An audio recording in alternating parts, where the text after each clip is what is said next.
అన్నా అన్నా అన్నా ఒక్క నిమిషం. నేను గౌరవ టీఆర్ఎస్ సంబంధించిన శాసనసభ్యులను కూడా కోరుతా ఉన్నాం. అందరం రాష్ట్ర వ్యాప్తంగా ఈ సమాజానికి సంబంధించి అనేక సంవత్సరాలుగా వెయిట్ చేస్తూ ఉన్నాం. ఇంతకుముందు పెద్దలు దామోదర్ రాజనరసింహ గారు చెప్పినట్టు మీ హర్షం కానీ దాంట్లో కూడా పార్టిసిపేట్ కావటానికి కానీ మాకేమీ అభ్యంతరం లేదు, సభకు ఎవరికి అభ్యంతరం లేదు అధ్యక్ష. ఈ విషయంపై మాట్లాడమని చెప్పండి అధ్యక్ష.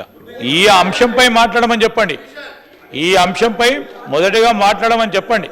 ఈ అంశంపై మాట్లాడడం మేము అంటే మేమేం చేస్తాము, మేమేం చేయలేస్తాము.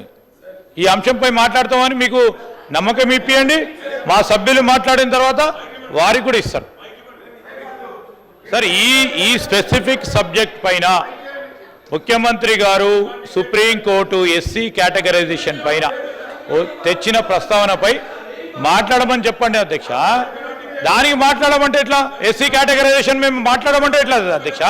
సుప్రీంకోర్టు ఇచ్చిన కేటగరైజేషన్ మేము మాట్లాడమంటే ఎట్లా అధ్యక్ష? మీరు మాట్లాడతామని చెప్పండి. దాని ప్రకారమే మీరు నిర్ణయం ప్రకారం మా సభ్యులు మాట్లాడిన తర్వాత మాట్లాడతారు. ఏం సార్ ఎస్సీ కేటగరైజేషన్ ఇంత హిస్టారికల్ జడ్జిమెంట్ వచ్చిన తర్వాత ఇంతకుముందు అక్బరుద్దీన్ గారు చెప్పారు, మేము కూడా మాట్లాడతాం, we would like to express and we would like to celebrate అని మాట్లాడారు. ఆ విధమైన అది లేకుండా ఈ స్పెసిఫిక్ సబ్జెక్ట్ సార్ అధ్యక్ష, specifically I'm on the toes. I'm requesting honourable chair on this subject of SC categorization, on this specific subject of SC categorization, please we will మా సభ్యులు మాట్లాడతారు, వారిని కూడా తర్వాత